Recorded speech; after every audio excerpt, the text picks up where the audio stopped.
Got that stopped. I said, that's not fair. But then more importantly, I got NATO to pay 5%, and now they were paying, and now they are paying. So something nobody said was possible. They said, we will never go up higher than 2%. But they went to 5%, and now they're paying the 5. They didn't pay the 2, and now they're paying the 5. And they're stronger for it, and they have an excellent, by the way, Secretary General, who's possibly in the room. Mark, are you here? Yes, he's here. Hello, Mark. We never asked for anything, and we never got anything. We probably won't get anything unless I decide to use excessive strength and force, where we would be, frankly, unstoppable. But I won't do that. Okay? Now everyone's saying, oh, good. That's probably the biggest statement I made, because people thought I would use force. I don't have to use force. I don't want to use force. I won't use force. All the United States is asking for is a place called Greenland, where we already had it as a trustee, but respectfully returned it back to Denmark not long ago after we defeated the Germans, the Japanese, the Italians, and others in World War II. We gave it back to them. We were a powerful force then, but we are a much more powerful force now. After I rebuilt the military in my first term and continue to do so today, we have a budget of $1.5 trillion. We're bringing back battleships. The battleship is 100 times more powerful than the great battleships you saw in World War II, those great, big, gorgeous ships, the Missouri, the Iowa, the Alabama. Because I thought maybe we could take them out of mothballs. They said, no, sir, these ships are 100, think of that, 100 times more powerful than those big, big, magnificent pieces of art that you saw so many times ago, that you still see on television. You say, wow, what a force. 100 times, each ship 100 times more powerful than the big battleships of the past. So that was the end of the mothball story. So what we have gotten out of NATO is nothing except to protect Europe from the Soviet Union and now Russia. I mean, we've helped them for so many years. We've never gotten anything, except we pay for NATO. And we paid for many years until I came along. We paid for, in my opinion, 100% of NATO because they weren't paying their bills. And all we're asking for is to get Greenland, including right title and ownership, because you need the ownership to defend it. You can't defend it on a lease. Number one, legally it's not defensible that way, totally. And number two, psychologically, who the hell wants to defend a license agreement or a lease, which is a large piece of ice in the middle of the ocean where if there is a war, much of the action will take place on that piece of ice. Think of it. Those missiles would be flying right over the center of that piece of ice.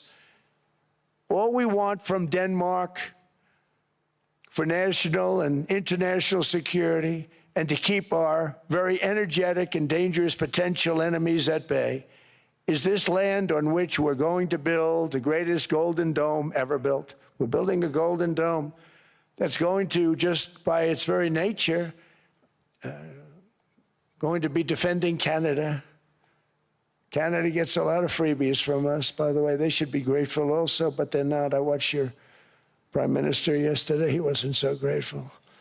But they should be grateful to us. Canada lives because of the United States. Remember that, Mark, the next time you make your statements. What we did for Israel was amazing, but that's nothing compared to what we have planned for the United States, Canada, and the rest of the world. We are going to build a dome like no other. We did it for Israel. And by the way, I told Bibi, stop taking credit for the dome. That's our technology. That's our stuff. But they had a lot of courage, and they were good fighters, and they did a good job, and we wiped out the Iran nuclear threat like nobody can believe. Nobody's ever seen anything like it. That, Venezuela, taking down Soleimani, wiping out al-Baghdadi when he tried to reinstitute ISIS. We did a lot. I did a lot of big things, all perfectly executed. Everyone was perfectly executed. Somebody told me that, a military expert told me, sir, everything you've done has been perfectly executed. I said, I know. So other presidents have spent, whether foolishly or not, trillions and trillions of dollars on NATO and gotten absolutely nothing in return. We've never asked for anything. It's always a one-way street. Now they want us to help them with Ukraine. And we say, we're going to. I'm really helping, not even them. I want to see, last week, if you saw, it was 10,000 soldiers, but last month it was 31,000 soldiers died. 31,000. That's this room times, the number of people in this room times 30. Think of it. 30,000 soldiers died in 1 month. The month before it was 27,000. The month before that it was 28,000. The month before that it was 25,000. It's a bloodbath over there. And that's what I want to stop. It doesn't help the United States, but these are souls. These are young people. Look like you, look like some of you right in the front row. They go to war. Their parents are so proud. Oh, there he goes, comes back. 2 weeks later, they get a call, your son's head's been blown off. I want to stop it. It's a horrible war. It's the worst since World War II. They keep going, they'll exceed World War II. The numbers are staggering, how many people they've lost. They don't want to talk about it. Ukraine and Russia lost just tremendous amounts. And I'm dealing with President Putin, and he wants to make a deal, I believe. I'm dealing with President Zelensky, and I think he wants to make a deal. I'm meeting him today. He might be in the audience right now. But they got to get that war stopped because too many people are dying, needlessly dying. Too many souls are being lost. It's the only reason I'm interested in doing it. But in doing it, I'm helping Europe, I'm helping NATO, and I've until the last few days when I told them about Iceland, they loved me. They called me daddy, right, last time. A very smart man said, he's our daddy. He's running it. I was like running it. I went from running it to being a terrible human being. But now what I'm asking for is a piece of ice, cold and poorly located, that can play a vital role in world peace and world protection. It's a very small ask compared to what we have given them for many, many decades. But the problem with NATO is that we'll be there for them 100%. But I'm not sure that they'd be there for us if we gave them the call. Gentlemen, we are being attacked. We're under attack by such and such a nation. I know them all very well. I'm not sure that they'd be there. I know we'd be there for them. I don't know that they'd be there for us. So with all of the money we expend, with all of the blood, sweat, and tears, I don't know that they'd be there for us. They're not there for us on Iceland, that I can tell you. I mean, our stock market took the first dip yesterday because of Iceland. So Iceland's already cost us a lot of money. But that dip is peanuts compared to what it's gone up. And we have an unbelievable future in that stock. That stock market is going to be doubled. We're going to hit 50,000, and that stock market's going to double in a relatively short period of time because of everything that's happening.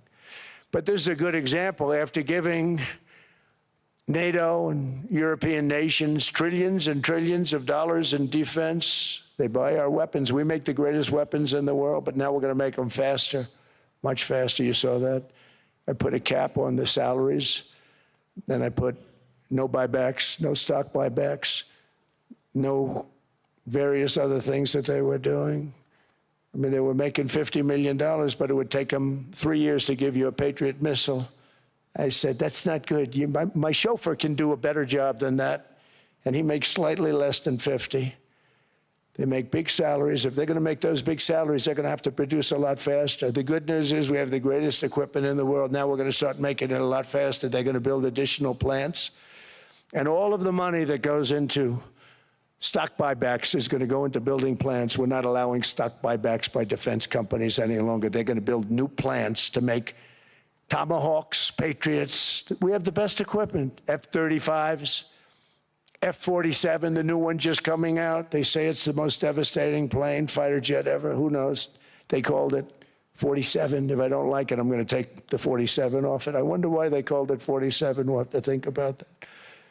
But if I don't like it, I'm going to take that 47 off.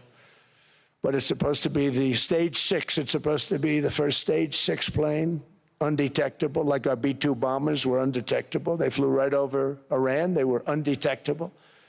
And they did their job, and they got the hell out of there. So we want a piece of ice for world protection, and they won't give it. We've never asked for anything else, and we could have kept that piece of land, and we didn't. So they have a choice. You can say yes, and we will be very appreciative, or you can say no, and we will remember.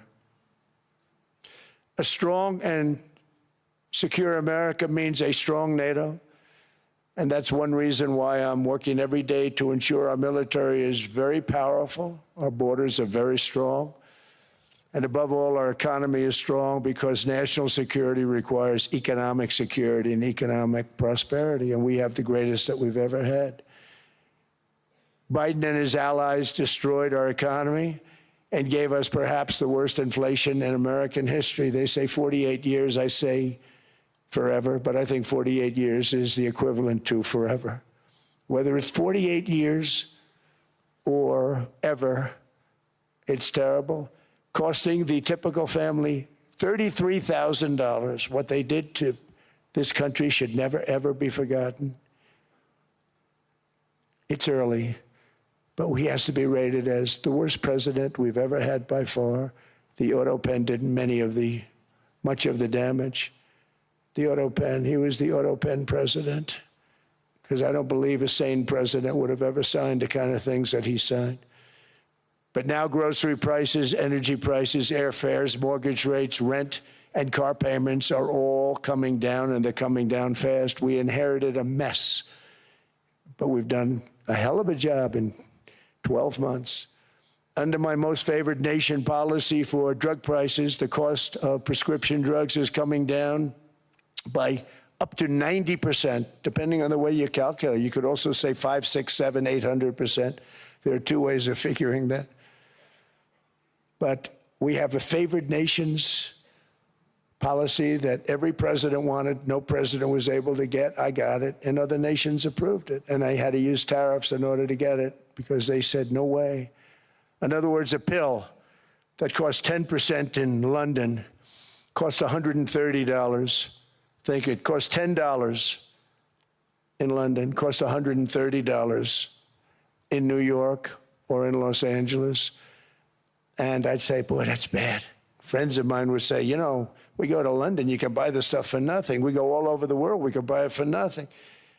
Because basically America was subsidizing every nation in the world because presidents allowed them to get away with it. It became very tough. So when I called up Emmanuel Macron, I watched him yesterday with those beautiful sunglasses. What the hell happened? But I watched him sort of be tough. But he was at $10 for a pill. And I said, Emmanuel, and I have all the big pharmaceutical companies are in total agreement. It wasn't easy, by the way. They're tough, smart. They've been getting away with the scam for a long time. But they gave it up. But they said, you'll never get the countries to approve it. I said, why is that? Because they won't. They always said, we're not paying any more. Get the rest for the United States. So over the years, they stayed the same. We just went up, up, up. And I mean, we would pay 13, 14, 15 times more than certain countries would. So I said, no, they'll approve it 100%. Sir, you'll never get them to approve it. I said, I guarantee you. But I actually started with Emmanuel, who probably is in the room too. And I like him. I actually like him. Hard to believe, isn't it? And I said, Emmanuel, you're going to have to lift the price of that pill to $20, maybe $30. Think of that. That's That means it's a doubling of prescription drugs. Might be a tripling, might be a quadrupling. It's not easy. No, no, no, Donald, I will not do that. I said, yes, you will, 100%. He said, no, no, no. You're asking me to double. I said, Emmanuel, you've been taking advantage of the United States for 30 years with prescription drugs. You really should do it, and you will do it. I have no doubt. In fact, I am 100% sure you're going to. No, no, no, I will not do it. Because yes, in all fairness to him, he has to double or triple. Because the world being a bigger place than the United States, it's not that you meet in the middle. You just have to go up some, and we come down a lot. They go up a little, we come down a lot. So we're at $130, they're at 10. So they may have to go to 20 or 30. No more than that. I said, Emmanuel, you're going to be doubling or tripling? No, no, no. I said, here's the story, Emmanuel. The answer is you're going to do it, you're going to do it fast. And if you don't, I'm putting a 25% tariff on everything that you sell into the United States and a 100% tariff on your wines and champagnes. And that's about 10 times more than what I'm requesting. And you're going to do it. I don't want to go public with it, but you may make me do that. No, no, Donald, I will do it. I will do it. It took me, on average, 3 minutes a country, saying the same thing. You will do it. They all said, no, no, no, I will not do it. You're asking me to double the cost of prescription. I said, that's right, because you've been screwing us for 30 years. And they said, we will not do it. I said, that's all right. On Monday morning, we're putting a 25, 30, 50. I gave different numbers for different countries. This is also national security we're talking about. Not fair. We're not going to subsidize the whole world. And every one of those countries have agreed to do it. So one of the biggest things that I've done is the fact that we have now most favored nation. We will pay whatever the lowest price is in the entire world. So our drug prices are going to be coming down by staggering 90%. Again, you could say 1,000%, 2,000%. Depends on the way you want to figure it, but we'll go with the way the fake news likes it better because it sounds, can you imagine a 90% reduction sounds much worse. But drug prices are going to be coming down tremendously in all the nations, and I appreciate them doing it, but they did it, in all fairness, without tariffs. I wouldn't have been able to get it done. After declining $3,000 under Biden, real incomes are up in the United States by $2,000, $3,000, and even $5,000 and more. Home ownership has always been a symbol of health and vigor of American society, but that goal fell out of reach for millions and millions of people in the Biden era because interest rates went up so high. Today, I'm taking action to bring back this bedrock of the American dream. In recent years, Wall Street giants and institutional investment firms, many of you are here, many of you are good friends of mine, many of you are supporters. Sorry to do this to you, I'm so sorry. But you've driven up housing prices by purchasing hundreds of thousands of single-family homes, and it's been a great investment for them. Often as much as 10% of houses on the market. You know, the crazy thing is a person can't get depreciation on a house, but when a corporation buys it, they get depreciation. Okay, that's something we're going to have to think about, too. I don't know if too many people think about that. You buy a corporation, they buy 500 houses. They buy hundreds of thousands. They buy 500 houses. They can take depreciation. A person sweats and works and buys one house, they can't. But homes are built for people, not for corporations, and America will not become a nation of renters. We're not going to do that. That's why I have signed an executive order banning large institutional investors from buying single-family homes. It's just not fair to the public. They're not able to buy a house. And I'm calling on Congress to pass that ban into permanent law, and I think they will. One of the biggest barriers to saving for a down payment has been surging credit card debt. The profit margin for credit card companies now exceeds 50%, one of the biggest. And they charge Americans interest rates of 28%, 30%, 31%, 32%. Whatever happened to usury? So to help our citizens recover from the Biden disaster, all caused by this just horrible precedent. I'm asking Congress to cap credit card interest rates at 10% for 1 year. And this will help millions of Americans save for a home. They have no idea they're paying 28%. They go out there a little late in their payment and they end up losing their house. It's terrible. To unleash innovation in savings and financing, I'm also working to ensure America remains the crypto capital of the world.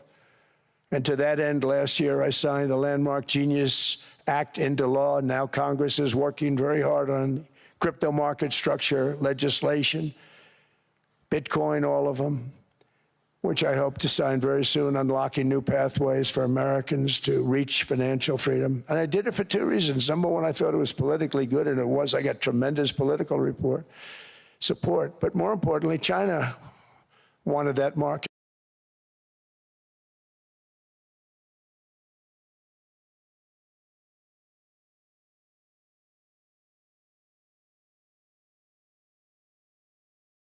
शांति से काम ले रहा है, ठीक है यार।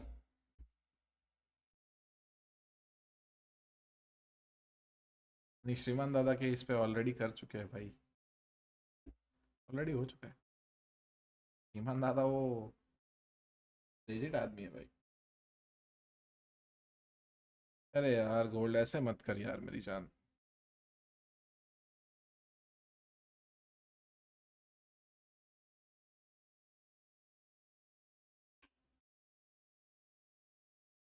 भाई he is in shock. इधर से ही गिरेगा मार्केट यार, ये गलत हो गया, फिर हमारा एंट्री नहीं दिया भाई। गिर गया भाई, गिर गया भाई, 200 पिप गिर गया भाई, क्या करे बताओ कैसे।